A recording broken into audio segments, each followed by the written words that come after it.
6 सितंबर 1965 की सुबह तक कौन जानता था कि तारीख के सीने पर जुर्रत और अज़मत के नाकाबिले फरामोश कसीदे दर्ज होने को हैं।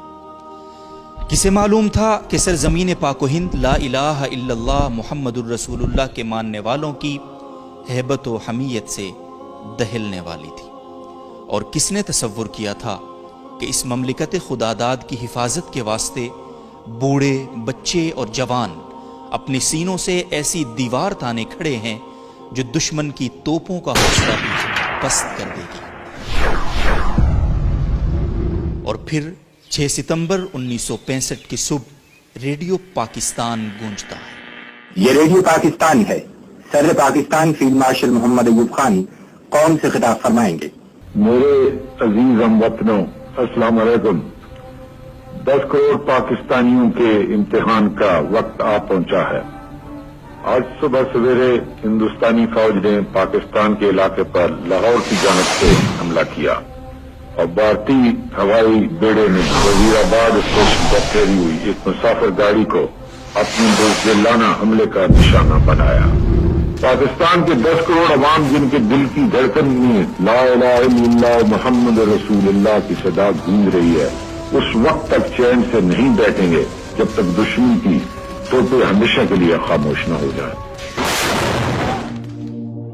और इसके साथ ही वतन अजीज का बच्चा बच्चा जज्बा जिहाद से सरशार हो गया। पाक फिजाइया के एम आलम जैसे बहादुर और जाबाज पायलट ने सरगोधा के मकाम पर एक ही मिनट में भारत के 5 हंटर जंगी तैयारों को धूल चटाई, जो आज भी एक अजीम रिकॉर्ड के तौर पर Guinness book of world record में दर्ज है। सरगोधा के हवाई अड्डे के इर्द गिर्द हाई टेंशन वायर्स हैं, उनकी ये तकरीबन 100-200 फीट होते हैं। तो एक उनमें से जहाज क्लाइम किया, उसको मैंने मिसाइल मारा और मुझे पता भी नहीं लगा कि वो कब पायलट कॉकपिट से निकला। जब उसके करीब से मैं गुजरा, देखा कि वो पायलट कॉकपिट में नहीं है और उसके जहाज के इर्द गिर्द आग लगी हुई है। मेजर अजीज भट्टी शहीद की क़यादत में पाक फौज के बहादुर जवानों ने दुश्मन के बढ़ते टैंकों के रास्ते में अपने जिस्मों की फसील खड़ी कर दी। वतन के इन गयूर जवानों ने अपने सीनों पर बारूद बांधकर 120 भारतीय टैंकों को दफन कर दिया था और यूं लाहौर की सड़कों पर नाश्ता करके अपनी फौज से सलामी लेने के बाद लाहौर जिमखाना में जाम से जाम टकराने के लाल बहादुर शास्त्री के ख्वाब चकना चूर हो गए। 17 रोज तक जारी रहने वाली इस जंग की गर्द बैठी तो भारत अपने सैकड़ों टैंकों और दर्जनों जंगी जहाजों से महरूम हो चुका था।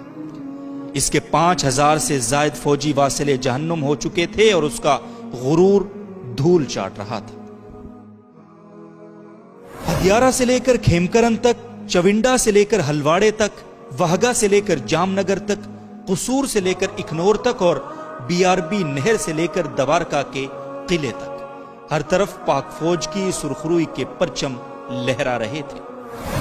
इस सुनहरी तारीख का एक एक लफ्ज जो हमारे शहीदों के लहू से दरख्शां है, यह अजीम दिन हमें शहीदों की कुर्बानियों, गाजियों की जुर्रत और अपने अजदाद की वफाओं की याद दिलाता है। इस मिट्टी का एक एक जर्रा उन शहीदों के खून के एक एक कतरे का मकरूज है।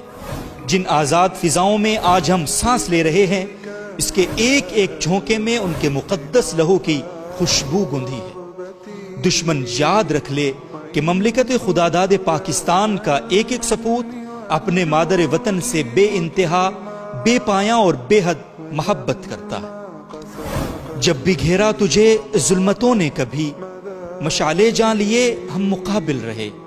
हमने मर के तुझे सुरखरू कर दिया, हम भी तेरे शहीदों में शामिल रहे। पाकिस्तान जिंदाबाद, पाक फौज पाइंदाबाद।